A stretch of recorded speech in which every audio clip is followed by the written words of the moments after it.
11 ශ්‍රේණියේ සාමාන්‍ය පෙළ විභාගය අපේක්ෂාවෙන් සිටින දූපුතුන් වෙනුවෙන් ගෙන එන ඉතිහාසය පාඩම් මාලාවේ දෙවනි පාඩමත් එක්ක තමයි මේ දූල පුතාලා එකතු වෙලා ඉන්නේ.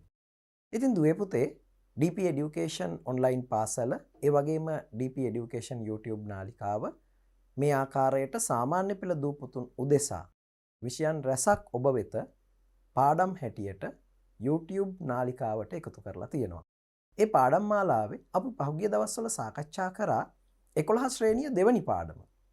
ඒ කිව්වේ සාමාන්‍ය පෙළ විභාගයට අදාළ වන ශ්‍රේණි දෙක තමයි 10 ශ්‍රේණිය සහ 11 ශ්‍රේණිය. ඉතිහාසය විෂයෙහි එම විෂය පරාසයන්ගෙන් පමණයි බොහෝ විට ප්‍රශ්න පත්‍රයේ ප්‍රශ්නයක් ගොඩනගන්නේ. මම මේ සඳහන් කරේ සාමාන්‍ය පෙළ විභාග ප්‍රශ්න පත්‍රය පිළිබඳ. ඒ ප්‍රශ්න පත්‍රයේ ව්‍යුහය ගත්තාම 10 11 ශ්‍රේණි කේන්ද්‍ර කරගෙන තමයි ප්‍රශ්න මාලාව සකස් වෙලා තියෙන්නේ. ඉතින් දුවේ පුතේ 11 ශ්‍රේණියේ මේ පාඩම් අපි ඉගෙන ගන්න ඕන හැම අවස්ථාවකම සාමාන්‍ය පෙළ විභාගය ඉලක්ක කරගෙන විභාගය තේමා කරගෙන විභාගය අරමුණු කරගෙන විභාගයට ප්‍රශ්නයකට උත්තරයක් ගොඩනගා ගන්න අවශ්‍ය ආකාරයටයි අපි විෂය කරුණු පැහැදිලි කරගන්න ඕන. ඒක නිසා මම බොහොම ආදරෙන් මතක් කරනවා පහුගිය වැඩසටහන් පිළිබඳ මතකය ඔබට තියෙන්න ඕන. ඉතිහාසයේ විෂය ගඟක් වගේ ඉදිරියට ගලාගෙන යන විෂයක්. එහි පාඩම් කොටස්වල යම් තැනකින් මගහැරුණොත් අමතක වුණොත් දැනුම අඩු වුණොත් පාඩම ඉදිරියට තේරුම් ගන්නට අපහසු වෙන්න පුළුවන්. 11 ශ්‍රේණියේ දෙවනි පාඩම මොකක්ද? මතකද දූල පුතාලට? පසුගිය වැඩසටහන් ගණනාවකින් අපි මේ පාඩමේ කොටස් රැසක් ඔබ වෙත ගෙනල්ලා තියෙනවා. 11 ශ්‍රේණියේ දෙවනි පාඩම තමයි ශ්‍රී ලංකාවේ බ්‍රිතාන්‍ය බලය තහවුරු වීම. දූල පුතාලා දන්නවා 16 වෙනි සියවසේ ඉඳන් අපේ රටට විවිධ යුරෝපා ජාතීන්ගේ බලපෑම් වලට නතු වෙන්නට සිද්ධ වුණා. අපේ රට පිහිටලා තියෙන තැනත් අපේ රටේ භූගෝලීය පරිසරයත් විදේශ බලපෑම් වලට අපව වැඩි වශයෙන් නතු වෙන්නට බලපාලා තියෙනවා. හේතු සාධක වෙලා තියෙනවා. ඉතින් දුවේ පුතේ අපි දන්නවා කාලයක් අපිට පරසතුරු ආක්‍රමණ හැම එල්ල වුණේ දකුණු ඉන්දියාවේ. ඉන්පසුව ඉඳහිට අපට අග්නිදිග ආසියාතික ප්‍රදේශවලින් සතුරු ආක්‍රමණ එල්ල වූ බවට තොරතුරු තියෙනවා. නමුත් 16 වෙනි සියවසේ සිට යුරෝපය සහ පෙරදිග අතර ඍජු වෙළඳ සම්බන්ධතා ගොඩ නැගුණා. ඒකට පසුබිම් වෙච්ච කරුණු කාරණා මම දූල පුතාලට අර මුල් වැඩසටහනේදී මෙම පාඩමේ පළවෙනි වැඩසටහනේදී මුල ඉඳලම පැහැදිලි කරලා දුන්නා. ඒ නිසා නැවත නැවත ඒ කරුණු දිගටම මතක් කරන්න අවශ්‍ය නැහැ. පහුගිය වැඩසටහන් ටික නැවත නැවත නරඹනකොට ඔබට මේ පාඩම කිසියම් පිළිවෙලකට ඉදිරියට ගලාගෙන යන බව තේරෙයි. ඉතින් දුවේ පුතේ අපි දන්නවා යුරෝපීන් පෙරදිගත් සමග ඍජු වෙළඳ සම්බන්ධතා ඇති කරගත්තේ ඔවුන්ගේ කොන්ස්ටන්තිනෝපල් කියන වෙළඳ නගරය ඔවුන්ට අහිමි වුණාට පස්සේ. ඉන් අනතුරුව කාලයක් ලංකාවේ වෙරළබඩ ප්‍රදේශ පෘතුගීසි ග්‍රහණයට නතුව පැවතුණා. හැබැයි රට අභ්‍යන්තරයේ ස්වාධීන පාලනයක් තිබුණු නිසා පෘතුගීසීන්ට අපේ රටට ලොකු බලපෑමක් කරන්න ලැබුණේ නැහැ. පෘතුගීසි බලපෑම් මත යම් යම් වෙනස්කම් රටේ සිද්ධ වෙලා තියෙනවා නැතුවම නොවේ. නමුත් ඔවුන් අල්ලගත්තේ වෙරළබඩ ප්‍රදේශ පමණයි. මුහුදුබඩ ප්‍රදේශ පමණයි. ඉන් අනතුරුව තවත් කාලයක් ලංකාවේ මුහුදුබඩට වෙරළබඩට ලන්දේසීන්ගේ බලපෑම් ඕලන්ද ජාතිකයෝ ලංකාවේ වෙරළබඩ අත්පත් කරගෙන ඔවුන්ගේ බලපෑම් වලට අපි කියන්නේ ලන්දේසීන් කියලා. ලන්දේසි ජාතිකයන්ගේ බලපෑම් වලට අපේ වෙරළබඩ නතු වුණා. ඒ කාලෙත් සුළු සුළු ආර්ථික වෙනස්කම් සමාජ වෙනස්කම් සිද්ධ වුණත් පුළුල් සමාජ ආර්ථික දේශපාලන සංස්කෘතික වෙනස්කම් සිදු කිරීමට ලන්දේසීන්ටත් හැකියාව ලැබුණේ. ඒකට හේතුව මුළු රටම ඔවුන්ගේ පාලනයට නතු වී නොතිබීම. මුළු රටම ග්‍රහණය කරගන්න ඔවුන්ට අවස්ථාව නොලැබීම. රට අභ්‍යන්තරයේ ස්වාධීන පාලනයක් පැවතීම ඊට හේතු වුණා. කොහොම නමුත් ඊළඟට අපේ රටට බලපෑවේ බ්‍රිතාන්‍ය ජාතිකයන්. ඉංග්‍රීසි ජාතිකයන්ගේ බලපෑම. බ්‍රිතාන්‍ය කියන්නේ ඉංග්‍රීසි ජාතිකයෝ. 1796 වෙරළබඩ අත්පත් කරගත්ත ඉංග්‍රීසි ජාතිකයෝ 1815 වෙනකොට මුළු දිවයිනම යටත් කරගත් බව අපි මීට පෙරත් සාකච්ඡා කරලා තියෙනවා. ඉතින් දුවේ පුතේ අපි මේ පාඩමෙන් කතා කරන්නේ බ්‍රිතාන්‍ය බලය ශ්‍රී ලංකාවේ තහවුරු වීමට පසුබිම් වෙච්ච කරුණු කාරණා සහ ඔවුන් උඩරට යටත් කර ගැනීමත් ඉන් අනතුරුව උඩරට ප්‍රදේශ නිදහස් කර ගැනීම සඳහා උඩරටින් නිදහස් අරගල විමුක්ති අරගල ඇතිවීමත් පිළිබඳ. අපි දන්නවා ඉංග්‍රීසි ජාතිකයෝ පෙරදිගට ආවේ පෘතුගීසීන් විශේෂයෙන්ම ලන්දේසීන් අතේ පැවති වෙළඳ බලය සියතට ගැනීමේ අරමුණින්. එහෙම ආපු ඉංග්‍රීසි ජාතිකයෝ ඉන්දියාවේ මෝගල් අධිරාජයා සමග සාකච්ඡා කරා වෙළඳ කටයුතු පිළිබඳ. ඔබට මතක ඇති ඒ ගැන අපි දීර්ඝ විස්තරයක් කළා. ඉන් අනතුරුව ඔවුන් අග්නිදිග ආසියාතික ප්‍රදේශවල ලන්දේසීන් සාර්ථකව වෙළඳ ලාභ ලබන වෙළහෙළඳාම් කරන ජාවා සුමාත්‍රා පැත්තේ බතාවිය පැත්තේ වෙළඳ ආධිපත්‍ය පතුරවන්න ගියා. නමුත් ඒ කාලේ ලන්දේසීන් ඊට එරෙහි වූ නිසා ඔවුන් මේ ප්‍රදේශ අතහැරලා යලි ඉන්දියාව දෙසට ආවා. ඉන්දියාවේ මදුරාසිය කේන්ද්‍ර කරගෙන අපි වර්තමානයේ චෙන්නයි කියලා කියන්නේ. මෙන්න මේ මදුරාසිය මුල් කරගෙන ඔවුන් හදාගත්තා පෙරදිග ඉන්දිය වෙළඳ සමාගම. ඉංග්‍රීසීන්ගේ පෙරදිග ඉන්දිය වෙළඳ සමාගම. හදාගෙන ඔවුන් ඉන්දියාවේ බොම්බාය වගේ ප්‍රදේශවල කල්කටා වගේ ප්‍රදේශවල ඇතුළු ප්‍රදේශ රැසක තම වෙළඳ මධ්‍යස්ථාන පිහිටුවා වෙළඳාම් කරමින් හිටියා. ඒ කාලේ ඔවුන්ගේ පරමාර්ථය වුණේ ඉන්දියාවේ ආර්ථික බලය වෙළඳ බලය සියතට ගැනීම. ඒ නිසා වෙන්න ඕන ඒ කාලේ ඔවුන් ලංකාව කෙරෙහි නම් තමන්ගේ වැඩි අවධානයක් යොමු කරේ නැහැ. සමහර විට ලංකාවේ සාර්ථකව ලන්දේසීන් වෙළඳ කටයුතු කරගෙන ගිය නිසා ලංකාවේ ලන්දේසීන් බලවත්ව සිටපු නිසා ලංකාවේ වෙරළබඩ ලන්දේසි පාලනය බොහොම ශක්තිමත්ව ස්ථාපිත වෙලා තිබ්බා. බලකොටු ඉදි කරලා තිබ්බා. මේ හේතු මත වෙන්නත් පුළුවන්. ඔවුන්ගේ මූලික අරමුණ වුණේ ඉන්දියාවේ බලය තහවුරු කර ගැනීම නිසා වෙනත් ප්‍රදේශ අල්ලා ගැනීම කෙරෙහි ඒ යුගයේ ඔවුන්ගේ වැඩි අවධානයක් තිබ්බේ නැති බවයි පේන්නේ. කොහොම වුණත් කාලයක් යනකොට ආසියාතික ප්‍රදේශවල ඉන්දියන් සාගරයේ අවට රටවල ඉන්දියාවේ වෙළඳ බලය අත්පත් කරගන්න තවත් බලවත් යුරෝපා ජාතියක් ආවා. ඒ තමයි පුතේ ප්‍රංශ ජාතිකයෝ. 1664 විතර තමයි මේගොල්ලෝ ආවේ. දුල පුතාලා පහුගිය වැඩසටහන් වලදී මේ ගැන හොඳින් ඉගෙන ගත්තා. මම මේ පහුගිය සිද්ධි දාමය මතක් කරගෙන ඉන්නේ අද අපේ වැඩ කොටස අද අපි මේ පැහැදිලි කරන වීඩියෝවත් එක්ක පහුගිය වැඩසටහන් ටික මනාව සම්බන්ධ වෙන්න ඕන නිසා. ඉතින් පුතේ මේ ප්‍රංශ ජාතිකයෝ ඉන්දියාවේ බලය අත්පත් කරගන්න උත්සාහ කරපු නිසා ඉන්දියාවේ බලය අත්පත් කරගන්න බලාපොරොත්තුවෙන් හිටපු ඉංග්‍රීසි ජාතිකයන් සමග ගැටුම් ඇති කරගත්තා. මෙන්න මේ අවස්ථාවේදී තමයි ඉංග්‍රීසීන්ට ඉන්දියාවෙන් පිටත නමුත් ඉන්දියාවට ආසන්න තැනක පිහිටි ඒ වගේම ඉන්දියන් සාගරයේ මධ්‍යගතව පිහිටි දූපතක් වන පෙරාපරදදිග මුහුදු ගමන් මාර්ගය ආසන්නයේ පිහිටලා තියෙන දූපතක් වන ඒ වගේම ඉතා හොඳ ස්වභාවික වරායක් සහිත දූපතක් වන ශ්‍රී ලංකාවේ වැදගත්කම තේරුම් ගියේ. ඒ නිසා ඔවුන් ලංකාව කෙරෙහි තමන්ගේ අවධානය වහාම යොමු කළා. ලංකාවේ වරායක් ලබා ගැනීම ලංකාවේ වෙළඳ ද්‍රව්‍ය ලබා ගැනීම ඔවුන්ගේ මූලික අරමුණ වුණා. ඒ නිසා ඔවුන් එම අරමුණු ඉටු කරගන්න උඩරට රජවරුන්ගේ සහාය පැතුවා. නමුත් ඒ සාකච්ඡා නම් එකක්වත් සාර්ථක වුණේ නැහැ. ඒ ගැනත් ඔබ පෙර වැඩසටහන් වලදී ඉගෙන ගත්තා. කොහොම නමුත් දුවේ පුතේ ඉන්දියාවේ පොන්ඩිච්චෙරි කරිකාල් චන්ද්‍රනගර වැනි ප්‍රදේශ අත්පත් කරගන්න ප්‍රංශ ජාතිකයොත් සමත් වුණා. මේ විදිහට ඉන්දියාවේ ආර්ථික බලය විතරක් නෙමෙයි දේශපාලන බලයත් ප්‍රංශ ජාතිකයෝ අල්ලයි කියලා ඉංග්‍රීසීන් තුල බයක් ඇති වුණා. ඉංග්‍රීසීන් කල්පනා කරනවා ඉන්දියාවේ මොගල් අධිරාජ්‍ය පිරිහිලා පවතින්නේ දුර්වල පාලකයෙක් ඉන්නේ. ඒ නිසා ඉදිරියේදී අපිට ඉන්දියාවේ දේශපාලන බලය අත්පත් කරගන්න පුළුවන්. හැබැයි ඒ සඳහා අපට අභියෝගයක් වෙන්නේ ප්‍රංශ ජාතිකයෝ. ඒ නිසා අපි පෙරදිග අපේ බලය ස්ථාවර කරගන්න ඕන, ශක්තිමත් කරගන්න ඕන. ඒ සඳහා ඉතා සුදුසු තැනක් තමයි ලංකාව. ලංකාව වගේ ඉන්දියන් සාගරයේ මධ්‍යගතව පිහිටි රටක් ප්‍රංශ ජාතිකයෝ ඇල්ලුවොත්, ඔවුන් ලංකාවේ ත්‍රිකුණාමල වරාය අත්පත් කරගත්තොත්, ඔවුන් ලංකාවේ බලය අත්පත් කරගත්තොත්, එය පෙරදිග වෙළඳාම පාලනය කිරීමට සහ බලය පැතිරවීමට Tamanට ලොකු අභියෝගයක් කියන එක ඉංග්‍රීසියෙන් තේරුම් ගත්තා. දැන් දූල පුතාලට තේරෙනව නේද? ශ්‍රී ලංකාවේ වැදගත්කම, ශ්‍රී ලංකාවේ පිහිටීමේ වැදගත්කම කොච්චරද? මේ අතීතයේ පෘතුගීසි, ලන්දේසි, ඉංග්‍රීසි ජාතිකයෝ මේ රට අත්පත් කරගන්න කොතරම්නම් ගැටුම් ඇති කරගන්න නැද්ද? ඒ තරම් වටින රටක් මේක. නේද දුවේ පුතේ? හොඳයි. ඔය කාරණා ටික අපි මේ විදිහට කතා කරගෙන ඉස්සරහට ආවා. කොහොම නමුත් වෙරළබඩ බලය අල්ලගත්ත ඉංග්‍රීසි ජාතිකයෝ. ඒකට තුඩු දීපු සිදුවීම් ගණනාවක් මම ඔබට කියලා දුන්නා.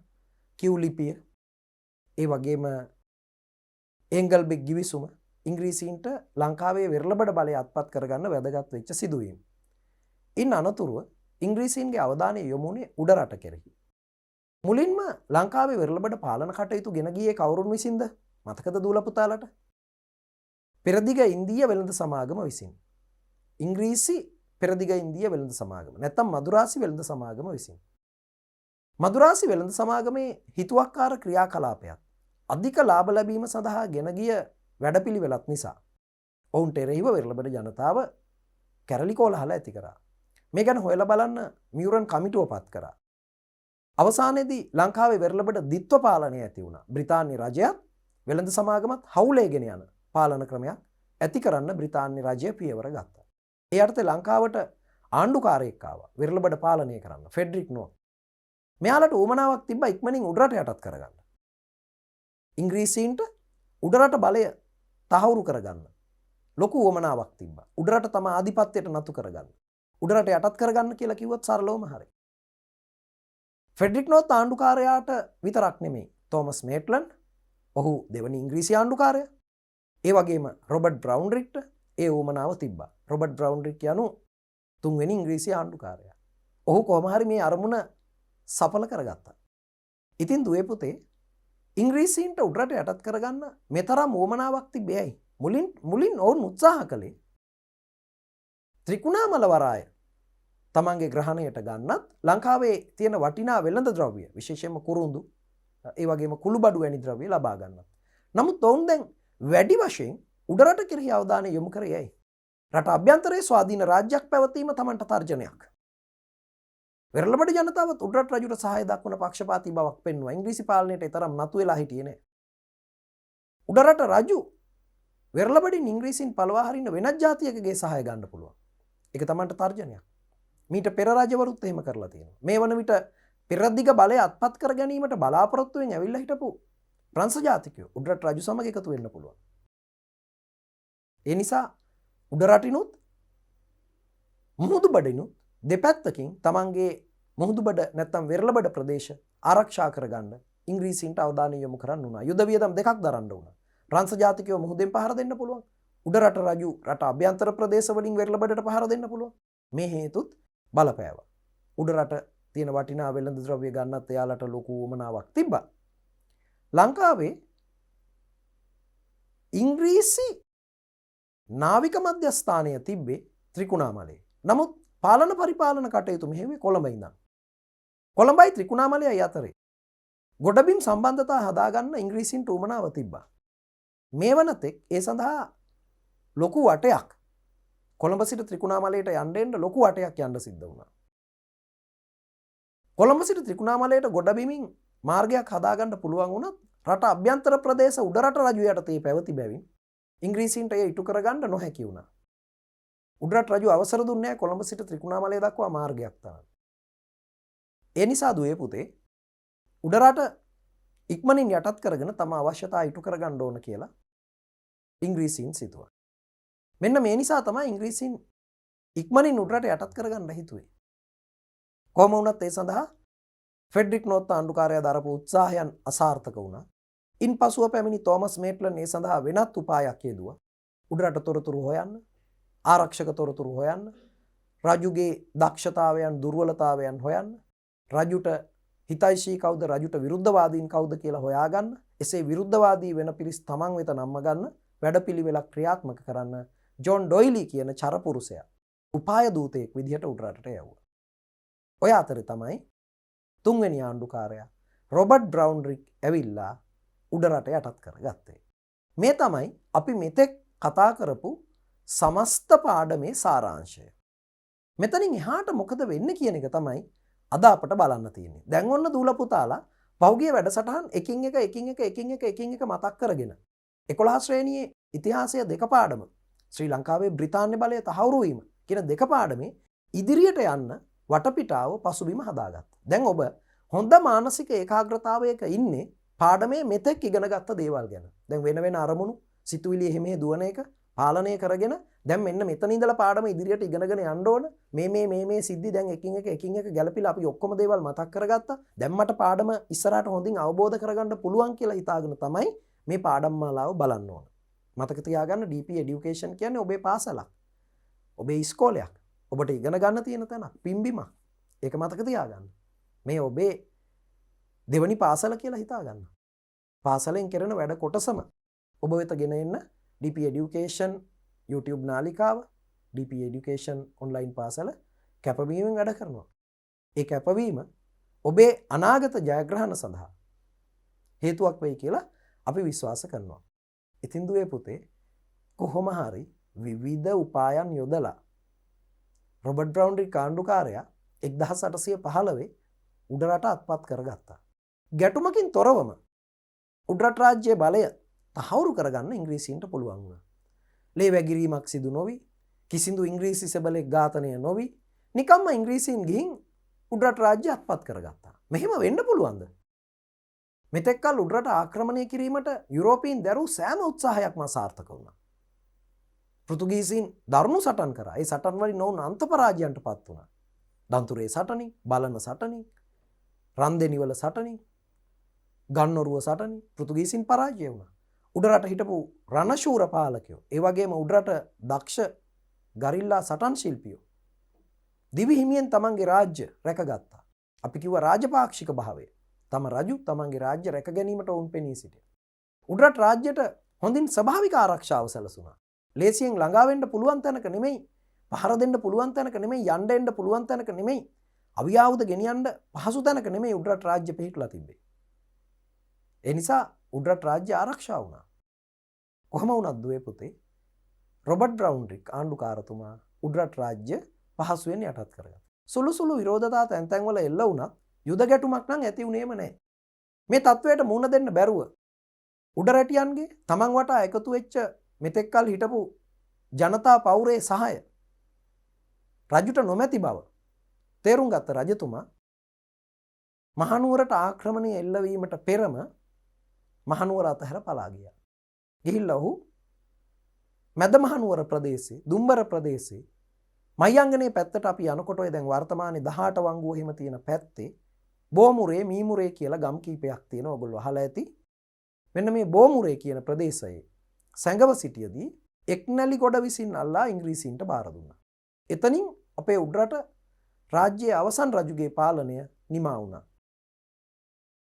මේ එක්නැලිගොඩ රදලයා උඩරට රාජ්‍ය ඉංග්‍රීසීන්ට පාවා දීම සඳහා ඉංග්‍රීසීන්ට පක්ෂපාතී වූ මුල් පෙළේ රදලය. ඇහැලේ පොළ, මොල්ලි ගොඩක් ඒ වගේම තමයි. කොහොම වුණත් පුතේ දුල පුතාලට තේරෙනවා උඩරටියන් විසින් ඉංග්‍රීසීන්ට උඩරට රාජ්‍ය බාර දුන්න වගේ වැඩක් තමයි මෙතන උනේ. ඇත්තටම යටත් වීමක් නෙමෙයි. ගිවිසුමකින් එකඟ කරගත්තා කිව්වනම් වඩා හොඳයි. බ්‍රිතාන්‍ය රජු ලංකාවේ රජු ලෙස ගිවිසුමකින් එකඟ කරගත්තා. යුද්ධයකින් ජයග්‍රහණය කළා යටත් වෙලා නෙමෙයි. අපි විසින් බාර දුන්නා වගේ වැඩක් සිද්ධ වුණේ. අපිම අත්සන් කළා ශ්‍රී වික්‍රම රාජසිංහගේ පාලනය අවසන් වූ බව අපි පිළිගන්නවා කියලා අපි අත්සන් කරා. එහෙම දෙයක් තමයි මෙතන සිද්ධ වුණේ. ඉතින් දුවේ පුතේ එක්නැලිගොඩ ඉංග්‍රීසි හමුදාවක් එක්ක රජු හොයන්න ගියා. විවිධ රදල ප්‍රධානියෝ, විවිධ නායකයෝ, විවිධ ගම් ප්‍රධානියෝ ඉංග්‍රීසි හමුදාව එක්ක එක එක පැතිවල රජු සැඟව ඇතයි කියලා හිතාගෙන ගියා. ඒ ගියාය අතරින් එක්නැලිගොඩ තමයි ඔය මැද මහනුවර පැත්තට ගමන් කළේ. ඔහු දුටුවා වෙල්යායක් දිගේ ඇවිදගෙන එන කුඩා කොළු ගැටයෙක්. ඉංග්‍රීසි හමුදාව දැකපු මේ කොළු ගැටයා ආපහු හැරිලා දුවනකොට එක්නැලිගොඩට පොඩි සැකයක් ආවා. ඇයි මේ නිකම්ම මොහු දුවන්නේ කියලා. දුවලා ගිහිල්ලා මෙයාව අල්ලගත්තාම තමයි කිව්වේ මාව මරන්න එපා. දෙයියා ඉන්න තැන පෙන්නන්න. දෙයියා කියන්නේ උඩරට රජතුමාට, දේවයන් වහන්සේ. රාසින් දෙයියෝ කියලා කිව්වේ රාජසිංහ රජතුමාට. රාජසිංහ දෙව් කියලා කිව්වේ. බලේ රාසින් දෙයියන්ගේ බලය කියලා කිව්වේ. අර පළවෙනි රාජසිංහ රජතුමාට කවි එක තියෙන්නේ රාජසිංහ දෙව් පරලෝ වැඩියාය කියලා. අහලා තියෙනව නේද? රුසිරු පෙතන් ගොඩ උයනට වැඩියාය, නපුරු උණ කටුව කකුලේ ඇනුනාය. එක්ව සිටි අයද වට වී මතුලාය රාජසිංහ දෙව් පරලොව වැඩියාය. එතකොට රාසින් දෙයියෝ මේ දෙයියෝ කියන එක දේවයන් වහන්සේ කියන එක අස්වාන් දහසකට බුදුවන්ට දේවයන් වහන්සේ කියන එක උඩරට මිනිස්සුන්ගේ රජුව ආමන්ත්‍රණය කරන්න භාවිතා කරපු නමක්. දෙයියා ඉන්න තැන කියන්නම් කිව්වේ ඒකයි කොළු ගැටයා. පස්සේ කොළු ගැටය වල්ලන් ගියාම කොළු ගැටයා පෙන්නුවේ බෝමුරේ ආරච්චිලගේ ගෙදර. ඉතින් එක්නැලිගොඩ නිලමේවරයා බෝමුරේ ආරච්චිගේ නිවසේ දොර අරින්න කියලා නියෝග කරනවා. ආරච්චි විරෝධය පළ කරනවා. ඒ වෙලාවේ එක්නැලිගොඩ ආරච්චිට පහර දෙනවා. අසල්වැසි මිනිස්සු ලවා මෝල් ගස් පොළු ආදිය ගෙන්නගෙන දොරවල් කඩනවා. රජතුමාව ජීවග්‍රහයෙන් අල්ලා ගන්නවා. ගැටුමකින් තොරව යුද්ධයකදී මිය නොගොස් රජතුමාව පණ පිටින්ම ඉංග්‍රීසි අත්අඩංගුවට පත් වෙන්නේ ඔන්න ඔහොමයි. අපි කියනවා ජීවග්‍රහයෙන් අල්ලගත්තා. ගස්වල වැල්පට්ට ගෙනල්ලා රජතුමාගේ අතපය ගැට ගහලා ඉංග්‍රීසීන්ට බාර දුන්නා. රජතුමා කිව්වා මම රජ්ජුරුවෝ දෝලාවක් නැතිව මට ගමන් කළ නොහැකි කියලා. නමුත් එක්නැලිගොඩ අනකලේ පහර දී ඌරෙකු මෙන් බිම ඇදගෙන යන්න කියලා. ඉංග්‍රීසීන් පවා මේ සිද්ධියෙන් කම්පාවට පත් වුණා. ඔබ දන්නවා රජතුමාගේ බිසෝවරුන්ගේ කනකර ආයිත්තම් ආභරණ ඔක්කොම කඩා වඩා ගත්තා. ඇඳුම් පැළඳුම් ඉරලා දැම්මා. සැහැසි විදිහට තමන්ගේ රජපෞලට උඩරට මිනිස්සු මේ අවස්ථාවේ සැලකුවේ. විශේෂයෙන්ම එක්නැලිගොඩ. වැලියංගේ කියන එක්නැලිගොඩේ යටතේ හිටපු සුළු නිලධාරියා රජුට පහර දුන් බව, පාපහර එල්ල කළ බව සඳහන් වෙනවා. ඊයේ වනතුරු එක්නැලිගොඩ දේවයන් වහන්සේ කියලා රජුට කතා කරේ. දොර අරින්න කියලා අණ කරනකොට එක්නැලිගොඩගේ කටහඬ අඳුරාගත්ත රජතුමා මේ එක්නැලිගොඩ මාගේ ඥාතියා නොවේද කියලා ඇහුවා. මේ කතා කරන්නේ එක්නැලිගොඩ නේද?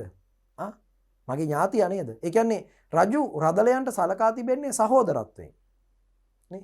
මගේ සහෝදරයා නේද කියනවා වගේ අදහසක් තමයි ඉන් ගම්මේ උනේ. නමුත් එක්නැලිගොඩ රජුට අපහාස උපහාස කරමින් උසුළු විසුළු කරමින් තමයි දොරට පහර දීලා දොර කඩලා රජුරෝ අල්ලගත්තේ. ටිගොල් වෙල පැත්තේ තම්පලා ගොන්නේ හිටිය බවයි මතක නැත්තේ. මේ රජු නිකන් හරකෙක් ගාන්ට උපමා කරලා ටිගොල් වෙල්යායේ තම්පලා කකා නේ පාරෙන් උඩ හවත්තේ හිටපු බවයි මතක නැත්තේ කියලා ඔය කවියක් එහෙම තියෙනවා. ඒ කවිය කියලා තම්පලා ගොන්නේ ටිගොල් වෙලේ තනකොළ කකා හිටියා මට මතකයි කියලා රජතුමාට විහිළු කරා. ඒ කියන්නේ එක්නැලිගොඩ මේ මාගේ සහෝදරයා නොවේද? නේ එක්නැලිගොඩ අපගේ ඥාතියා නොවේද කියලා රජතුමා අහනකොට රජතුමාට උත්තර දුන්නේ ඔව් මට මතකයි. ඔබ නුඹ නැත්තම් උඹ ටිගොල් වෙලේ තම්පලා කකා හිටියා වගේ අදහසක් තමයි ඒකෙන් කියවෙන්නේ. කොහොම වුණත් මේ අපහාසය සඳහා කියන ලද්දක් කියලායි සඳහන් වෙන්නේ. මෙසේ අල්ලගත්ත රජු ඉංග්‍රීසීන්ට බාර දීමෙන් අනතුරුව පහත රටින් ගිය ඉංග්‍රීසි හමුදාවට සේවය කළ සිංහල ප්‍රධානියෙක්. මේ සිදුවීම ඔහුගේ දිනපොතේ ලියලා තියෙනවා. ඇත්තටම මොහු ඉංග්‍රීසි හමුදාවේ භාෂා පරිවර්තකයෙක් හැටියට ඉංග්‍රීසීන් සිංහල භාෂාව දන්නේ නැති නිසා උඩරටට යන පිරිසට භාෂා පරිවර්තකයෙක් හැටියට සේවය කරන්න ගිය පුද්ගලයෙක්. එතුමා විසින් මේ සිදුවීම සියසින් දැක ලියා තබා තිබෙනවා. ඒකම ඔහු ඉංග්‍රීසි ප්‍රධානීන්ට පණිවිඩයක් යවුවා රජු අත්අඩංගුවට ගත්තා. නමුත් සිංහල මිනිසුන් රජුට පහර දෙන විදිය, සලකන විදිය ඊටාම අමානුෂිකයි. මේ තත්ත්වය වළක්වන්න කියලා. ඒ වෙලාවේ තමයි ජොන් ඩොයිලි පිරිසක් එවලා රජතුමාට ඇඳුම් අඳවලා දෝලාවක් එවලා ආරක්ෂිතව රජු කොළඹට ගෙන එන්න කටයුතු කරේ. තමන්ගේ අත් දෙක ගැට ගහලා බිම දිගේ ඇදගෙන ඇවිල්ලා ලේ තැවරුණු අතපය පෙන්නමින් රජතුමා අහනවා මේද ඔබේ නීතිය කියලා ඉංග්‍රීසියෙන්ගේ. ඉංග්‍රීසින් මේ වෙලාවේ කනගාටුව පළ කරනවා. සමාව ගන්නවා රජුගෙන්. මෙවැනි සිදුවීම් ගණනාවක් මේ අවස්ථාවේ සිද්ධ වෙනවා. නිකන් ඔබ හිතින් මවා ගන්න රජු සැඟව ඉන්නවා. ඉංග්‍රීසි හමුදාවක් ගිහිල්ලා රජු අල්ල ගන්නවා. සිංහල මිනිස්සු සිංහල ප්‍රධානියෝ රජුට එරෙහිව කැරලි කෝලහල අරගල ඇති කරනවා, කෑකෝ ගැසීම් කරනවා, පහර දෙනවා. ඒ සිද්ධිය නිකන් මවා ගන්නකො ලොකු පිරිසක් වට වෙලා රජු ගැට ගහලා ඇදගෙන එනවා. අතපය ගැට ගහලා බිම දාගෙන පහර දෙනවා. මේ සිද්ධිය හිතින් මවා ගන්නකො ඉංග්‍රීසි නිලධාරියෝ ඇවිල්ලා රජු බේරගෙන රජුගේ ඇඳුම් පැළඳුම් ඉරලා දාලා තිබ්බේ. රජුට සලු පිලි දීලා දෝලාවක වාඩි කරගන්නවා. ඉතින් ඔය වගේ සිද්ධි ගණනාවක් ඔබ හිතින් මවා ගන්න ලස්සන කතාවක් විදිහට. ඕක තමයි අපේ අන්තිම රජතුමාට අත්වෙච්ච ඉරණම. මේ උඩරට රජුරෝ නුවණක්කාර පාලකයෙක් විදිහට තමයි අපිට ටිකක් ගැඹුරින් ඔහුගේ චරිතය දෙස බැලුවොත් පේන්නේ දුවේ පුතේ. මොකද ඔහු අන්තිම කාලේ කෲර පාලකයෙක් ලෙස ක්‍රියා කළා තමයි. හැබැයි මුල් කාලේ ඔහුගේ ක්‍රියාකලාපය ගැන සඳහන් වෙන්නේ කරුණාවන්ත ගුණයහපත් පාලකයෙක්. මිනිස්සුන්ගේ දුකට ඇහුම්කන් දීපු පාලකයෙක්. රජෙක්ට තියෙන්න ඕන රාජකීයත්වයේ රාජකීය පෞරුෂය අභිමානය රාජකීය පෙනුම මනවින් පිහිටා තිබූ පාලකයෙක්. අවුරුදු 17ට ආසන්න කාලයකදී රජ පදවියට පත් වෙන්නත් බොහෝ පින් කර තිබෙන්න ඕන උඩරැටියන් බෞද්ධයන් විශ්වාස කරන විදිහට නම්. ඒ වගේම ඔහු අවුරුදු 17ක පමණ කාලයක් උඩරට රජු ලෙස කටයුතු කළා. ඉන් අනතුරුව අවුරුදු 17ක් පමණ ඉන්දියාවේ වෙල්ලෝර් බලකොටුවේ සිරකරුවෙක් විදිහට දුක් විඳලා මරණයට පත් වුණා. ඔහුගේ ඉරණමේ හැම තීරණාත්මක සිද්ධියක්ම සිදු වී තිබෙන්නේ දුවේ පුතේ අවුරුදු 17 දී. 17 පමණ වෙනකොට රජ පදවියට පත් වීම. අවුරුදු 17ක් රජකම් කිරීම. ඉන්පසු අවුරුදු 17ක් සිරකුටියක දුක් විඳීම. රජකම් කළත් කලකම් ඵල දෙනවා කියන එක බෞද්ධ දර්ශනයෙන් හදාගත්ත වැකියක්. රජකම් කළත් කලකම් ඵල දෙනවා. රජතුමා ලංකාවෙන් අරගෙන යනකොට ඉන්දියාවේ වෙල්ලෝර් බලකොටුවට රජතුමාගේ සිතුවිලි ටික කැටි කරලා කවියක් ලිව්වා. උතුම් රාජ ලේ ටික මගේ සිඳෙන තුරු නෙතින් කඳුළු නොහලමි දිවි තිබෙන තුරු ඉතින් ආයුබෝවන් ලක්මවුනි ගරු. රජතුමා බොහොම ගෞරවයෙන් ලංකාවට කෘතවේදීව අත් දෙක එකතු කරලා ගරු කළ බව මෙයින් කියවෙනවා. නැවේ ඉඳගෙන ඔහු ලංකාව දෙස බලා ඉන්නදී. විකුම් සිහල පරපුර සිහි තිබෙනතුරු මම නායක්කාර වංශිකයෙක් වුණත් වීර වික්‍රමාදියෙන් අනුවන සිංහල රාජ්‍යයට නායකත්වය දුන්නේ. ඒ පරපුරේ ගෞරවය මන් රැක්කා. මන් රජෙක් විදිහට උඩරට රාජ්‍යයේ කටයුතු මැනවින් ඉෂ්ට සිද්ධ කළා. විකුම් සිහල පරපුර සිංහල ජන පරපුර සිංහල රජ පරපුර නියෝජනය කරපු අවසාන පුද්ගලයා මම. ඒක මට හොඳට සිහියට තිබ්බා. මම ඒව අමතක කරේ නෑ. ඒ වගකීම මම දැරුවා. විකුම් සිහල පරපුර සිහි තිබෙනතු. උතුම් රාජ ලේ ටික මගේ සිඳෙන තුරු. මිය යනකන් ඒ කිව්වේ. මම රජපෞලක කෙනෙක්. මායක්කාර වංශයේ ඉන්දියාවේ රජපෞලක්.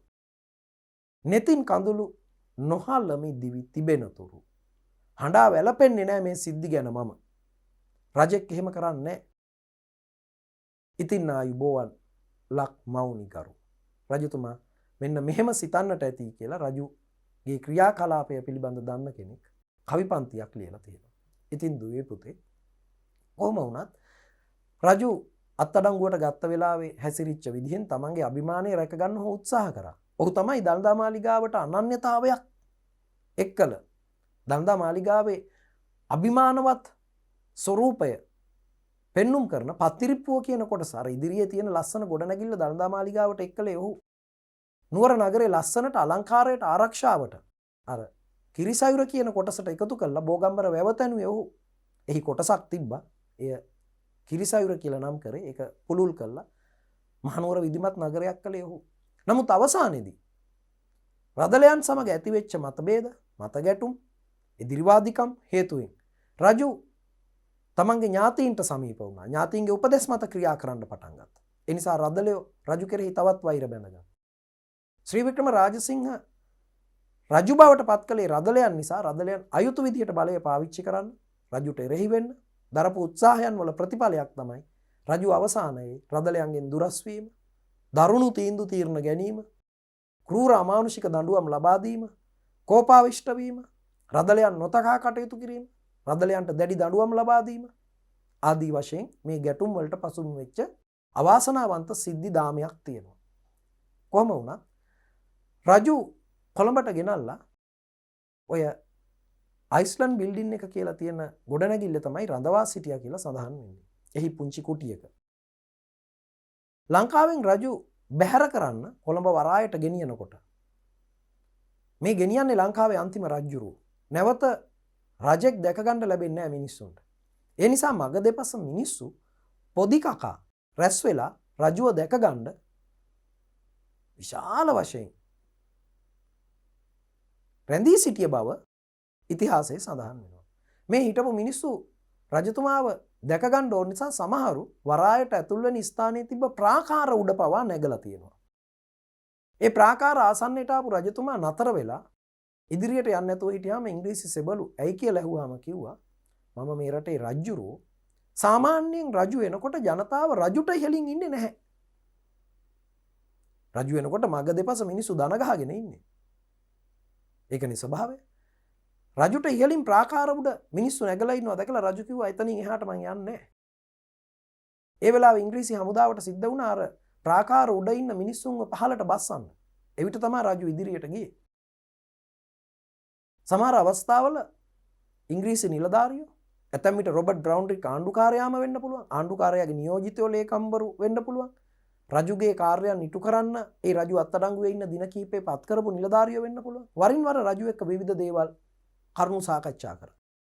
එක් අවස්ථාවක ඉංග්‍රීසීන් රජුගෙන් අහපු ප්‍රශ්නයක් තමයි ඇයි ඔබ මෙතරම් ක්‍රූර තීන්දුව తీරන නැත්නම් ක්‍රූර දඬුවම් ක්‍රියාත්මක කළේ?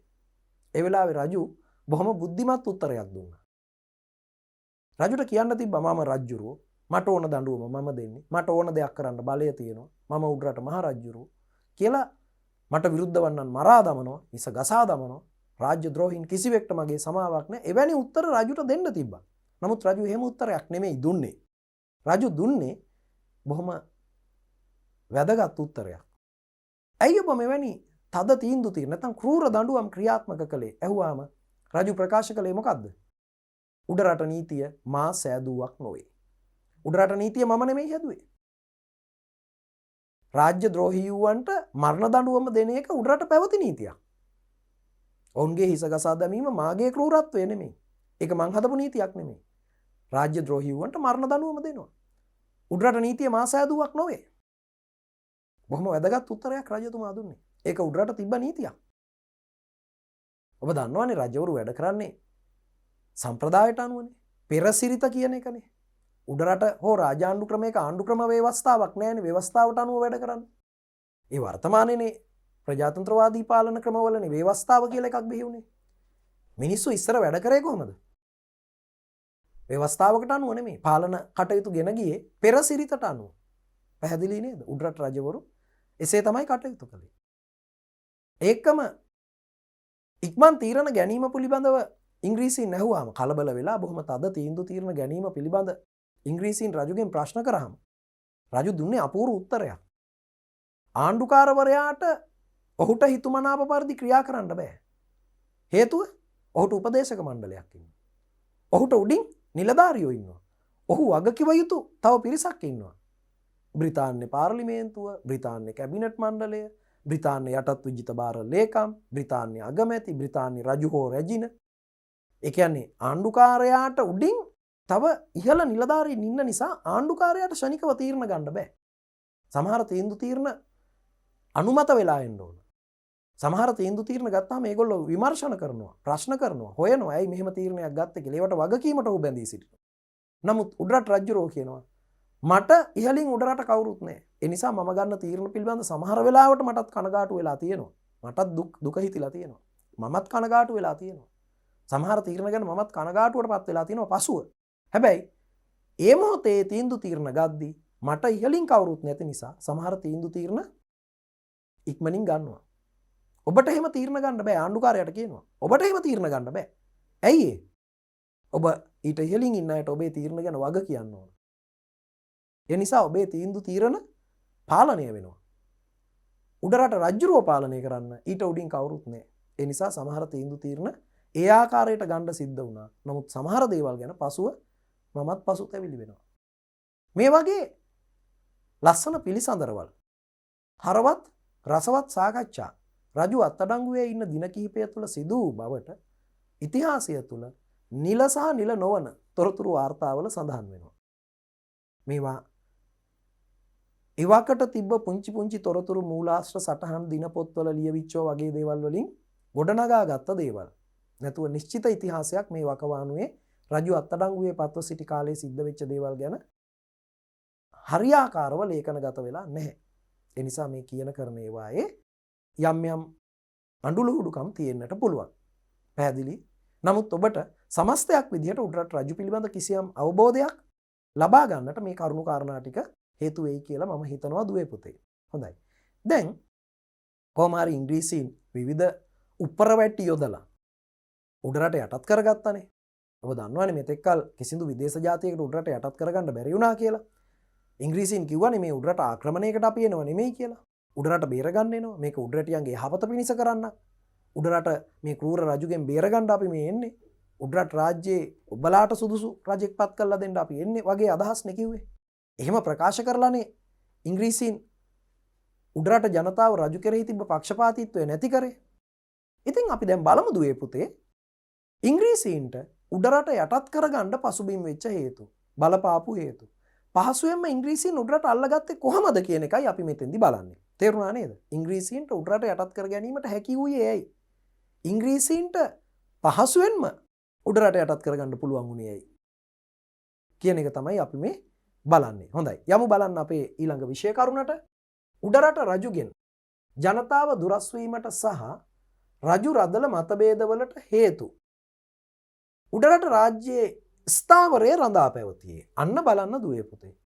උඩරට රාජ්‍යයේ ස්ථාවරය රඳා පැවතියේ තෙපිරිසක් අතේ, තුන්ගොල්ලක් අතේ. රජු කියන්නේ තනි පුද්ගලයෙක් විතරයි. හැබැයි රාජ්‍ය අධිකාරය කියන එක ගොඩ නැගෙන්නේ උඩරට සමස්ත ජනතාවගේම සහාය රජු වෙත කේන්ද්‍ර වීමෙන්. සමස්ත උඩරටම බලය, මුළු රාජ්‍යයේම බලය රජුවට මධ්‍යගත වී තිබෙන්නේ. ඔක්කොම රජුවට එකතු වෙලා ඉන්නේ. සමස්ත උඩරට බලයම නියෝජනය කරන්නේ රජුගෙන්. උඩරටම හසුරුවන්නේ රජු. උඩරට ආර්ථික, දේශපාලන, සමාජ සියලු කටයුතු වල ඉහළම පුද්ගලයා අන දෙන්න හිමිකරුවා රජුරන්ට වත් හිමියන් වහන්සේ කියනවා, භූපති කියනවා. අධිකරණ ක්‍රියාවලියේ පවා ඉහළම නිලධාරියා රජු. ඒ තීන්දුව తీරන ගන්නකොට, පාලන පරිපාලන කටයුතු කරනකොට, අධිකරණ කටයුතු කරනකොට ඔහුට සහායට උසස් නිලධාරීන් ඉන්න බව ඇත්ත. මහාධිකාරම්ලා, අධිකාරම්ලා, රටේ මහතුරු දිසා වෙලා ඒ වගේ රාජ්‍ය සභාව නියෝජනය කරන නිලතල දරන ප්‍රධානියෝ ඉන්න බව ඇත්ත. නමුත් ඒ සියල්ලන්ගේ ප්‍රධානිය රජු. ඒ නිසා උඩරට රාජ්‍යයේ රජු කියන්නේ තනි පුද්ගලයෙක් වුණත් ඔහුගෙන් සමස්ත රාජ්‍යයේ බලය නියෝජනය වෙනවා. සමස්ත රාජ්‍ය ආධිපත්‍ය නියෝජනය වෙනවා.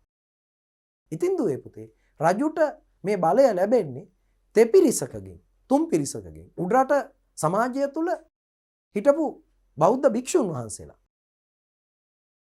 රජු එක්ක එකතු වෙලා රජුට හිතයිශීව කටයුතු කරොත් රජුගේ පාලනයේ ස්ථාවරයක් තියෙනවා. මොකද උඩරට සිංහල බෞද්ධ රාජ්‍යයක්. සිංහල බෞද්ධ ජනතාව මේ රජු තමන්ගේ රජු කියලා පිළිගෙන දිවිහිමියෙන් රජු රකින්නේ භික්ෂුන් වහන්සේලා එක්ක නිරන්තරයෙන්ම රජු බැඳී සිටියෝ. භික්ෂුන් වහන්සේලා රජුවට එකතු වෙලා හිටියෝ. බුදුදහම කෙරෙහි රජුගේ තියෙන අනුකූලතාවය තමයි භික්ෂුන් වහන්සේලා රජුවට සිටීමෙන් පේන්නේ. ඒ නිසා බෞද්ධ ජනතාව ඒ විට රජුවට ඉන්නවා.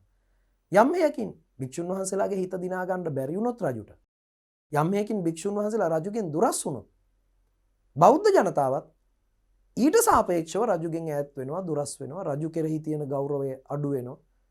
රජුට තියෙන නම්‍යශීලීත්වය අඩු වෙනවා. ඒ නිසා උඩරට රාජ්‍යයේ ස්ථාවරය රඳා පැවැත්මට භික්ෂුන් වහන්සේලාගෙන් ලොකු දායකත්වයක් වුණා. භික්ෂුන් වහන්සේලාගේ අනට ජනතාව බොහොම ගරු කරා. රජු රැකගන්න භික්ෂුන් වහන්සේලා රජු වෙනුවෙන් පෙනී සිටිනවා නම් ජනතාව වෙනවා.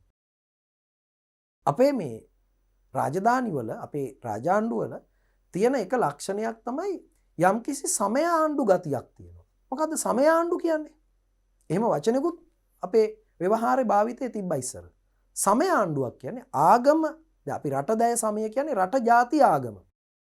සමය ආණ්ඩුවක් කියන්නේ යම්කිසි ආගමික නැඹුරුවක් මේ පාලන ව්‍යුහය ඇතුලේ තිබ්බා. රජු පාලනය ගෙන ගියත් අපේ රජවරුන්ට බොහෝ වෙලාවට පුරෝහිත කෙනෙක් නෙමෙයි උපදෙස් දුන්නේ. රජු ළඟින් ඇසුරු කරේ උගත් බුද්ධිමත් වියත් භික්ෂුන් වහන්සේලා. රාජගුරු හාමුදුරුවෝ කිව්වේ රාජකීය පඬිත කියලා අර පිරිවෙන්වල ගෞරව උපාධියකුත් පිරිනමන්නේ. සංඝරාජ හාමුදුරුවෝ කියන එකේ තියෙනවා කිසියම් රාජ්‍ය පාලනයට ස්වාමින් වහන්සේ දායක වෙනවා වගේ නායකත්වය දෙන ගතියක්. හාමුදුරුවරුන්ගේ රජා.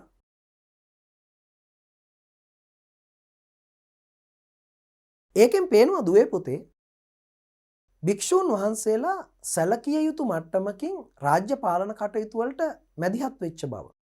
අතීතයේ ඉඳලම එහෙමයි.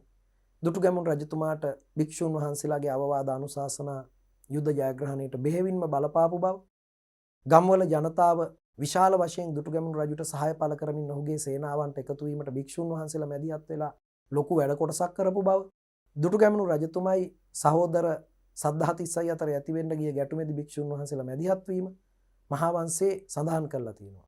ඒ හැම එකෙම පැහැදිලි වෙනවා දුටුගැමුණු රජතුමාට විශාල ආගමික බලපෑමක් තිබ්බ තම ජයග්‍රහණ සඳහා. දුටුගැමුණු රජතුමා යුද්ධයේදී ප්‍රකාශ කළෙත් මගේ මේ ව්‍යායාමය රජසැප පිණිස නොව බුදුසසුනේ චිරස්ථිතිය පිණිසය කියන කාරණේ. එතකොට බුදුසසුනත් එක්ක ඔහු බැඳී තිබ්බ බව, රජෙකුට බුදුසසුන සම්බන්ධව තිබ්බ වගකීම එකෙන් පැහැදිලි වෙනවා. අනිත් එක ඕගොල්ලෝ දන්නවා දුවේ පුතේ රාජකකුද බාණ්ඩ. රජෙකුට රාජ්‍ය උරුමය පෙන්눔 කරන්න, පිළිබිඹු කරන්න තියෙන සංකේත තමයි රාජකකුද බාණ්ඩ. අපි මේවට පංචකකුද බාණ්ඩ කියලාත් කියනවා. මොකද මෙවැනි සංකේත පළඳනා පහක් තියෙනවා රජුට. පංචකකුද බාණ්ඩ කිව්වේ ඒකයි. මගුල් මුද්ද, මගුල් කඩුව, ජයකොන්තය, වල් විදුනාව, මිරිවැඩි සඟල. ඔය ජයකොන්තයට තමයි නලල් පට කියන්නේ. පැහැදිලි නේද? ඉතින් මෙන්න මේ පහ රජුගේ රාජ්‍ය උරුමය සංකේතවත් කරනවා. ඒ වගේම රාජ්‍ය උරුමයට අපි තව නොදන්න දේවලුත් තියෙනවා. උභයකුල පාරිශුද්ධ බිසවක් ඉන්න ඕන අග බිසෝ තනතුරේ. වෙනත් බිසෝවරු කොපමණ හිටියත් රජ පදවියට පත්වන විට උභයකුල පාරිශුද්ධ බිසවක් ඉන්න ඕන. ඔය ඔක්කොටම වැඩිය අපේ රටේ රජු රජෙක් ලෙස සලකන්නට බලපාපු හේතුවක් තියෙනවා. ආගමික සංකේතයක්. දළදා වහන්සේ රජු භාරයේ පැවතිය යුතුයයි සම්මතයක් ගොඩනැගිලා තිබ්බා.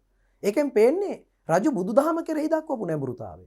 රජු ආගමත් එක්ක තිබ්බ බැඳීම. දළදා වහන්සේ ලංකාවට ලැබුණු දා පටන් දළදා වහන්සේ රජුගේ භාරකාරීත්වයේ යටතේ. ඒකින් අදහස් කරන්නේ රටේ ප්‍රධාන ගිහි බෞද්ධයා රජ්ජුරුවෝ.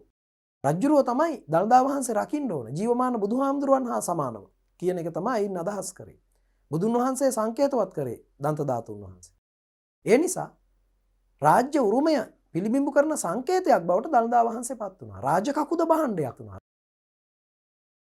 ආගමික සංකේතයක් රාජ්‍ය උරුමයේ සංකේතය බවට පත් වුණා. ඉතින් මේ හැම එකෙන්ම පේනවා දුල පුතාලට ආගමත් එක්ක අපේ රාජ්‍ය පාලනය තුල තිබ්බ බැඳීම, රජවරුන්ගේ තිබ්බ බැඳීම.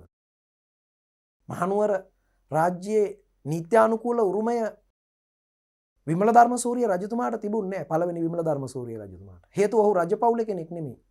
ඔහු මේ උරුමය තහවුරු කරගන්න අනුගමනය කරපු ක්‍රියාමාර්ග අතරේ එකක් හිටපු රජතුමාගේ දියණිය විවාහ කර ගැනීම. ඒක ඔබ දන්නවා. කුසුමාසන දේවිය. ඒ වගේම ඔහු උඩරට රාජ්‍යයේ උරුමය තහවුරු කරගන්න සහ උඩරට ලංකාවේ ප්‍රධාන රාජ්‍ය බවට පත් කරගන්නට.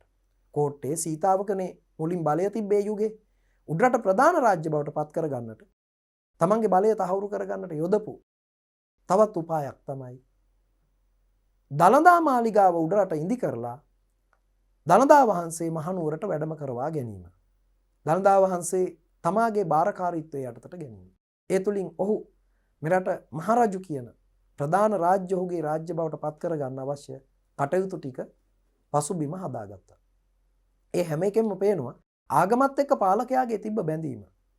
අපේ බොහෝ රජවරු භික්ෂූන් වහන්සේලා ළඟින් ඇසුරු කරපු බව. කෝට්ටේ යුගයේදී 6 වෙනි පරාක්‍රම බාහු රජුරු තොටගමුවේ රාහුල හාමුදුරුවෝ, විදාගම මෛත්‍රී හාමුදුරුවෝ වැනි ස්වාමින් වහන්සේලා ළඟින් ඇසුරු කරපු බවට එකල සාහිත්‍ය පරිශීලනය කිරීමේදී කරුණු අනාවරණය වෙනවා. කොහොම වුණත් දුවේ පුතේ භික්ෂුන් වහන්සේලාගේ සහාය රජුට තිබෙන තාක්කල් උඩරට රාජ්‍යයේ ස්ථාවරය බොහොම හොඳින් පවත්වාගෙන යන්න පුළුවන් වුණා. එහෙනම් උඩරට රාජ්‍යයේ ස්ථාවරය රඳා පැවතියේ භික්ෂුන් වහන්සේලාගේ සහාය රජුට තියෙන තාක්කල් කියන එක මතක තියාගන්න. භික්ෂුන් වහන්සේලා. ඉතින් දුවේ පුතේ රජතුමා මුල් කාලේ නම් භික්ෂුන් වහන්සේලා එක්ක බොහොම සමීපව මිත්‍රශීලීව හිටියා කියලා තමයි තොරතුරු තියෙන්නේ. මම අර ඉහත කියපු කාරණා වලින් දූල පුතාලට වැටහෙනවා උඩරට රජතුමා යම්කිසි පරිචයක් තිබ්බ රජෙක්. එහෙම මේ අවබෝධයක් නැති පාලකයෙක් නෙමෙයි කියන එක මම අර කලින් කියපු කාරණා වලින් වැටහෙනවා. උඩරට රාජ්‍යයේ ස්ථාවරය රඳා පැවතියේ මෙන්න මේ තුන් ගොල්ලන්ගේ සහාය රජුට තියෙන තාක්කල්. භික්ෂූන් වහන්සේලා. ඊළඟට රදල ප්‍රධානීන්. රදල ප්‍රධානීන් රජු වටා ඉන්න තාක්කල් රජුගේ ස්ථාවරය රඳා පවතිනවා. ඇයි දන්නවද දුවේ පුතේ? රදලයෝ කියන්නේ රජුට පමණක් දෙවනි වූ පිරිස. සාමාන්‍ය ජනතාවට උඩින් හිටපු බලවත් පිරිස. ඔවුන් දෙවනි වුණේ රජුට විතරයි. ඔවුන් රාජ්‍ය සභාවේ උසස් නිලතල දැරුවා. රජුට සමීපව කටයුතු කරා. මහාධිකාරම් අධිකාරම් වරු අධිකාරම් කිව්වම මහාධිකාරම් දෙවනි අධිකාරම් කියලා දෙදෙනෙක් ඉන්නවා. ඊට අමතරව දිසාවේවරු රටේ මහත්තුරු ඉන්නවා. ඔවුන් ලොකු ප්‍රදේශ පාලනය කරපු ප්‍රාදේශීය අධිපතීන්, ප්‍රදේශ අධිපතියෝ, ප්‍රාදේශීය නායකයෝ එම ප්‍රදේශවල ඔවුන් රජවරු වගේ කටයුතු කරේ. ඔවුන්ට ආර්ථික බලය තිබ්බා. රජුට සමීපව කටයුතු කරපු නිසා දේශපාලන බලය තිබ්බා, නිලතල තිබ්බා, සමාජයේ ලොකු ගෞරවයක් තිබ්බා, හොඳ ආදායම් මාර්ග තිබ්බා. උඩරට ඉඩකඩම් දේපල භුක්ති විඳීමේ මෙන්න මේ පිරිසට ලොකු බලයක් තිබ්බා. මොකද රජු කියන්නේ තනි පුද්ගලයෙක් විතරයි. රජුට පළාතක් ගානේ, ප්‍රදේශයක් ගානේ, ගමක් ගානේ, ගෙයක් ගානේ යන්න බෑ. හැබැයි ගම්වල ඉන්න ගම්මුලා දෑනියාගේ ඉඳලා, කෝරාලගේ ඉඳලා, ගම්වල ඉන්න ආරච්චිලලා, එහෙම නැත්නම් ඔය අතපත්තුලා වගේ, අතපත්තු කියන්නේ තනතුරක්, නිලධාරීන්ගේ ඉඳලා ගම්වල රජුගේ අන ක්‍රියාත්මක කරපු පාලන පරිපාලන නිලධාරියෝ තමයි මේ ප්‍රභූන්, මේ රදලයෝ. එතකොට පළමු පෙළ රදලයෝ හිටියා රජුට සමීපව හිටපු රාජ්‍ය සභාවේ නිලතලදරු. ඊට පහලින් ගම් මට්ටමේ, ප්‍රාදේශීය මට්ටමේ ප්‍රභූවරු නැත්තම් පුංචි රදලයෝ හිටියා. මේගොල්ලෝ තමයි රාජ්‍ය පාලනය, රජුගේ නියෝගය, රජුගේ විධානය ගම් මට්ටමට ගෙනින් ඒ ක්‍රියාත්මක කරපු නිලධාරියෝ. දැන් මෙහෙම හිතන්නකො දූලා පුතාලා.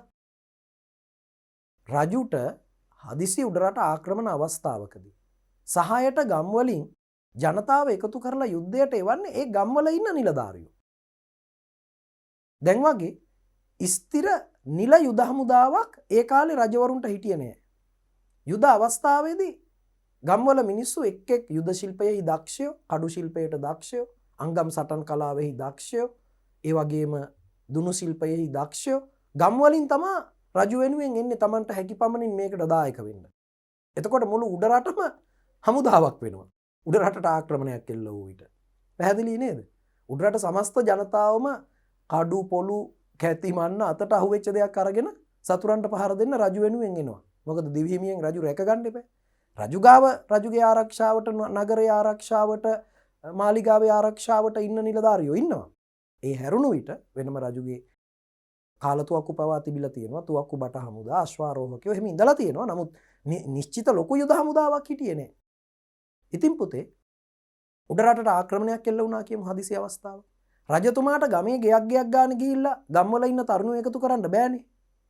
රජතුමා ගමේ ගෙයක් ගානේ ගිහිල්ලා ගම්වල ඉන්න පිරිමි ගැන දන්නේ නෑනේ. ඕක ශනිකව කරන්න පුළුවන් ප්‍රාදේශීය නිලධාරීන්ට. රජතුමා දිසාවේවරුන්ට දැනුම් දෙනවා. දිසාවේවරු ඒ පළාත්වල පාලන කටයුතු මෙහෙවනවා. ඔවුන් ඊට යටින් ඉන්න කෝරාලලට වගේ අයට දැනුම් දෙනවා. එතනින් පල්ලෙහා ඉන්න ගම්මුලා දෑනියෝ වගේ අයට ඒගොල්ලෝ දැනුම් දෙනවා. එතකොට ගමේ ගම්මුලා දෑනිය, ගමේ ප්‍රධානිය, ගමේ ඉන්න පිරිමි ටික එකතු කරගන්නවා රජවාසලේ ආරක්ෂාවට යුද්ධයට එවන්න, රජුට සේවයට එවන්න. එහෙමනම් ඔබට තේරෙනවා රදලයන්ගේ සහාය නැතුව, ප්‍රභූවරුන්ගේ සහාය නැතුව රජුට තනියම රාජ්‍ය පාලනය කරන්න බෑ. රජතුමාට යුද්ධයට මිනිස්සු එකතු කර ගමේ ගෙයක් ගානේ යන්න බෑ. ඒවා කරන්නේ ඒ ගම්වල ඒ පළාත්වල ප්‍රධානියෝ. දැන් පත්තු තිබ්බා, ගම් තිබ්බා, කෝරළ තිබ්බා, දිසාවල් තිබ්බා, රටවසම් තිබ්බා. ඒවට අදාළ ප්‍රධානියෝ තමයි ඒ ගම්වල පාලන පරිපාලන කටයුතු කරමින් රජුට අවශ්‍ය සේවා සැපයුවේ. ඒ ටික නැති වුණාම රජු තනි වෙනවා. රජුට ආදායම් මාර්ග ලැබුණේ වේ. රජුට බදු එකතු කරලා දුන්නේ ඒගොල්ලෝ. රාජකාරී ක්‍රමයේ අර්ථ කටයුතු වලට පිරිස් එකතු කරලා දුන්නේ ඒගොල්ලෝ. ඒ නිසා උඩරට රාජ්‍යයේ ස්ථාවරය රඳා පවතින රදල ප්‍රධානීන් වැදගත් වුණා. යම් හේයකින් රදල ප්‍රධානීන් රජුට සේවය කරන එක නතර කරොත්, ඔවුන් රජුගෙන් ඉවත් වුණොත් මොකද වෙන්නේ? රජු තනි වෙනවා. රජුට පාලනය කරගන්න බැරි වෙනවා. ඊළඟට ජනතාව, උඩරට හිටපු සාමාන්‍ය ජනතාව රජුගෙන් බැහැර වුණොත්, ජනතා සහාය නැතුව රජෙක්ට තනියම රජකම් කරන්න බෑනේ.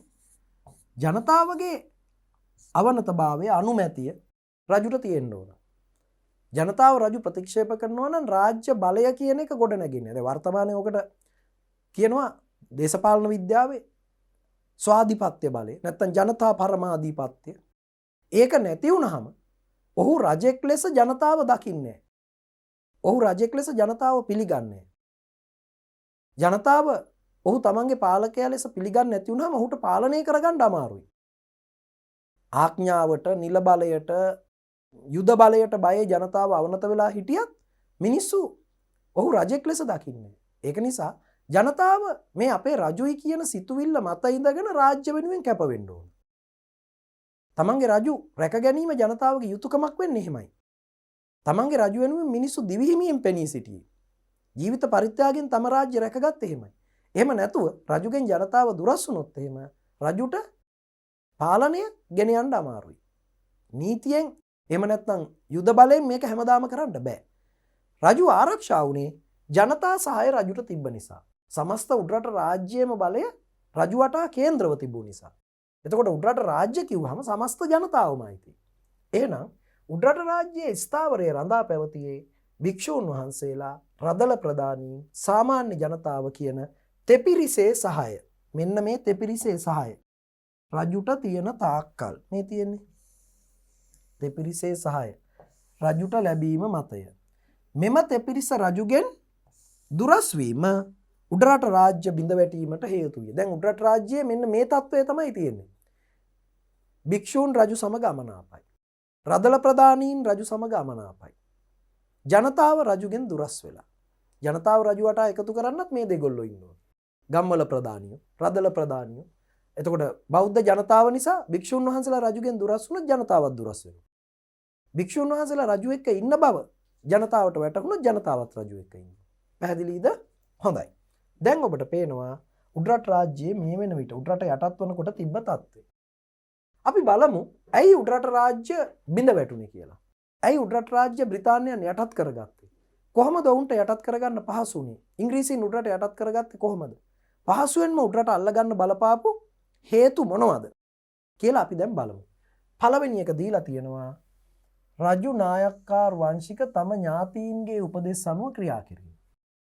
රජු තමන්ගේ දෙමළ ඥාතීන් ලං කරගන්නකොට, ඔවුන්ගේ උපදෙස් මත කටයුතු කරනකොට උඩරට රාජ්‍යයේ සිංහල ප්‍රධානියෝ, ඒ කිව්වේ රදලයෝ, උඩරට රාජ්‍යයේ ලොකු තනතුරු දරුවේ සිංහල ප්‍රධානීන්, සිංහල ප්‍රභු. මොකද වෙන්නේ? රජුගෙන් දුරස් වෙනවා. රජු සමග අමනාප වෙනවා. රජු උඩරට සම්ප්‍රදාය වෙනස් කරා කියලා ඔවුන් හිතනවා. මෙතෙක් කල් උඩරට රාජ්‍යයේ ලොකු තනතුරු දරුවේ සිංහල ප්‍රභු. අපි යාළුවට තමයි රදලයෝ කිව්වේ. දැන් රජු තම දෙමළ ඥාතීන්ට උඩරට රාජ්‍යයේ ඇතැම් තනතුරු ලබා දෙනවා. ඔවුන්ගේ උපදෙස් මත වැඩ කරනවා. රජු රාජ්‍ය සභාව නොතකා කටයුතු කරනවා කියලා සිතුවිල්ලක් ඔවුන් තුල ඇති වෙනවා. නිසා ඔවුන් රජුට එරෙහි වෙනවා.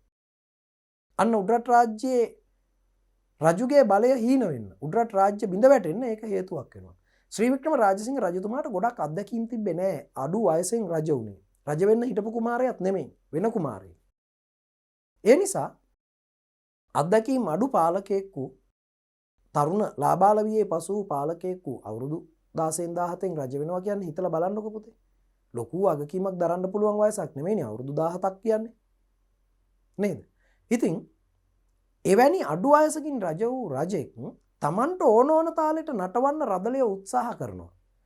හැබැයි පරිණත වෙනකොට, අත්දැකීම එනකොට, දැනුම එනකොට රජතුමා හිතනවා, රජතුමා වයස්ගත වෙනකොට, මුහුකුරා යනකොට රජතුමා හිතනවා මම මහරජුරුවෝ. රදලයෝ කියන විදිහට මම වැඩ කරන්න ඕනේ නැහැ. උඩරට රජුරවන්ට ලොකු බලයක්, මේ රටේ මහරජුරවන්ට ලොකු බලයක් තියෙනවා. ඒ නිසා රජු හැමදාම රදලයන්ට අවනතව ඉන්න කැමැත්ත පළ කරේ නැහැ. උතනින් තමයි රජු රදල ගැටුම් ඇති වුනේ. රදලයෝ හිතුවා අපි බලයට පත් කරගත්ත පුද්ගලයා අපිට ඕන විදිහට රජකම් කරයි. අපි මෙයාට බලය දුන්නේ. නිසා මෙයා අපට අවනතව වැඩ කරන්න ඕන. අපි කියන විදිහට වැඩ කරන්න ඕන. මෙයාට රාජ්‍ය උරුමයක් තිබෙන්නේ නැහැ. අපි තමයි රාජ්‍ය කෙරෙව්වේ. නමුත් රජ පදවියේ ඉන්න කෙනා එහෙම හිතන්නේ. රජ පදවියේ ඉන්න කෙනා හිතන්නේ මම මහරජුරුවෝ. මම උඩරට රාජ්‍යයේ ප්‍රධානිය. මම උඩරට ත්‍රිත්ව බලයේම අයිතිකාරයා. ව්‍යවස්ථාදායක, විධායක, අධිකරණ බලතල තිබ්බේ රජුවට. පාලන පරිපාලන කටයුතු වල ප්‍රධානිය. එහෙමයි රජුරුවෝ හිතන්නේ. අවසානයේ වෙන්නේ මොකද්ද? දෙපාර්ශවය අතරේ ගැටුම් ඇතිවීම. අපි ලියමු.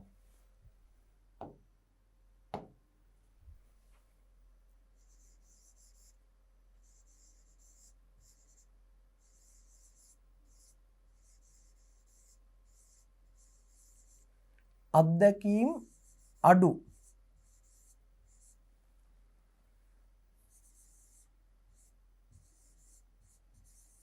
ලාබාල වියේ පසු වූ.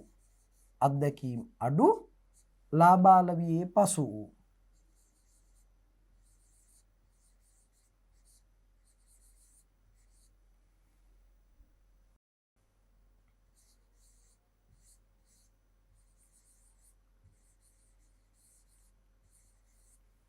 ශ්‍රී වික්‍රම රාජසිංහ රජු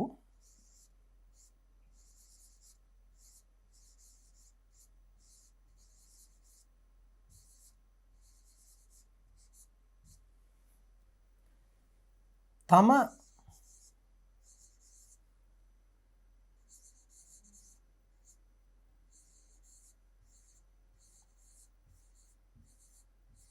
ඥාතීන්ගේ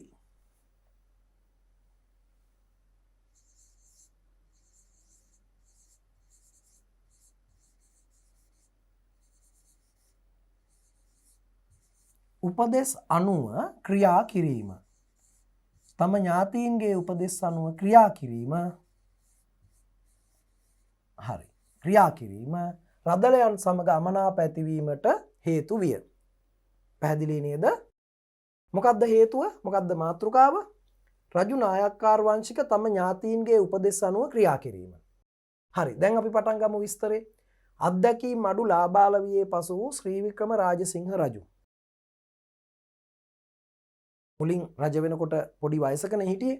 අත්දැකීම් අඩු ලාබාල වියේ පසු වූ ශ්‍රී වික්‍රම රාජසිංහ රජු තම ඥාතීන්ගේ උපදෙස් අනුව ක්‍රියා කිරීම රදලයන් සමග අමනාප ඇතිවීමට හේතුවක් විය. උඩරට රාජධානියේ රජුට පමණක් දෙවැනි වූ මේ උසස් නිලතල දැරුවේ මහාධිකාරම් ඇතුළු රාජ්‍ය සභාවේ ඉන්න රදලයෝ රජුට විතරයි හිස නැමුවේ. ඔවුන්ට ඉහළින් හිටියේ රජු පමණයි. ඔවුන් උඩරට දෙවනියෝ. මහාධිකාරම් කියන්නේ දෙවනියා. ජනාධිපති අගමැති වගේ. එතකොට රාජ්‍ය සභාවේ ඉන්න ප්‍රධාන පෙළේ මුල් පෙළේ රදලයෝ කවුරුවත් වෙන කාටවත් හිස නැමුවේ නැහැ. රජුට විතරයි හිස නැමුවේ. රජුට විතරයි නැගිට්ටේ. උඩරට රාජධානියේ රජුට පමණක් දෙවැනි වූ රදල ප්‍රධානියෝ රජුට එරෙහිව කුමන්ත්‍රණ කළ නිසා රජු මරා රජ වෙන්න උත්සාහ කරපු අවස්ථා, උඩරට රාජ්‍ය තමන් අතට ගන්න ඉංග්‍රීසීන් එක්ක සාකච්ඡා කරපු අවස්ථා, ඉංග්‍රීසීන්ගේ සහායෙන් උඩරට බලය අල්ලන්න උත්සාහ කරලා ඒවා රජුට අහුවෙච්ච අවස්ථා, රජු නොතකා හිතුවක්කාර විදිහට වැඩ කරපු අවස්ථා, රජුට එරෙහිව කැරලි කෝලහල සංවිධානය කළ අවස්ථා රජුට වාර්තා වෙලා තියෙනවා. එතකොට රජු කල්පනා කරනවා රදලයෝ මට එරෙහිව ඉන්නවා. රදලයෝ රාජ්‍ය සභාවේ මට විරුද්ධව වැඩ කරනවා. මට එරෙහි වෙන්නේ පිට කවුරුවත් නෙමෙයි. මගේම රදලයෝ ටික. මගේම රාජ්‍යයේ උසස් නිලධාරියෝ ටික කියලා. එහෙම සමහරලාවට වෙන්න පුළුවන් පුතේ. රටේ රජ්ජුරුව වටා පාලකයා වටා ඉන්න අය සමහර වෙලාවට කරන වැඩවලින් බලන් ඉන්න මිනිස්සුන්ටත් හිතෙනවා මොකද්ද? මේගොල්ලෝ මේ වැඩ කරන්නේ නිකන් රජ්ජුරුවන්ව අපහසුතාවයට පත් කරන්නද? රජ්ජුරුව ජනතාව කෙරෙහි කලකිරවන්නද කියලා හිතන විදිහේ වැඩ කරන නිලධාරියෝ හිටියා. රජුට එරෙහිව කුමන්ත්‍රණ කළ නිසා රජ්ජුරුව කා කෙරෙහි විශ්වාස කළාද? රජ්ජුරුව දන්නවා මට එරෙහිව වැඩ කරන්නේ මගේම රාජ සභාව. ඒ නිසා රජු තම ඥාතීන් කෙරෙහි විශ්වාසයෙන් ක්‍රියා කළහ. රජු හිතුවා මට ඉන්නේ මගේ නෑයෝ ටික විතරයි. රජු තමන්ගේ නායක්කාර වංශිකයෝ ලං කරගත්තා. මොකද රදලයෝ සිංහල ප්‍රධානී ඔහුට විරුද්ධයි. ඔහු හිතනවා මට හිතවත්ව වැඩ කරන්නේ දෙමළ මිනිස්සු ටික. එසේම උඩරට රාජධානියේ ඇතැම් තනතුරු නායක්කාර වංශික ඥාතීන්ට ලබා දීම ගැන රදලයෝ අමනාප වුණා, කෝප වුණා, කලකිරීමටපත් වුණා. මෙතෙක් උඩරට සිටි පිළිමතලාවේ අධිකාරම් ඔහු රජුට එරෙහි වුණා කියලා රජු දැනගෙන ඔහුගේ හිස ගසා දැම්මා. ඉන්පසු මහාධිකාරම් ධූරයටපත් වූ ඇහැලේ පොළ යන දෙදෙනාම රජුට එරෙහිව කුමන්ත්‍රණ කරා. මෙතෙක් උඩරට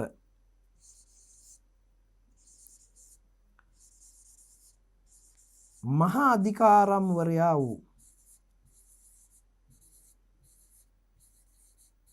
කවුද පුතේ? පිළිමතලාවේ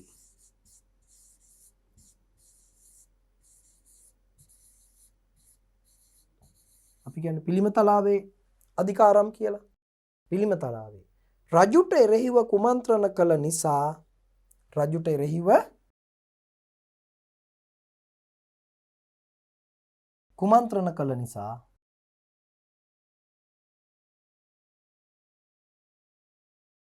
රජුගේ අනින් ඔහුට මරණ දඬුවම පැමිණියහ.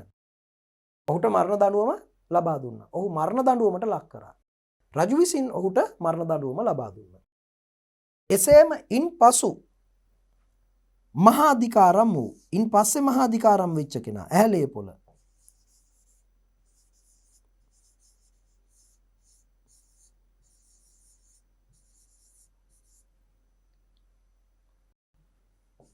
ඉන්පසු මහා අධිකාරම් වූ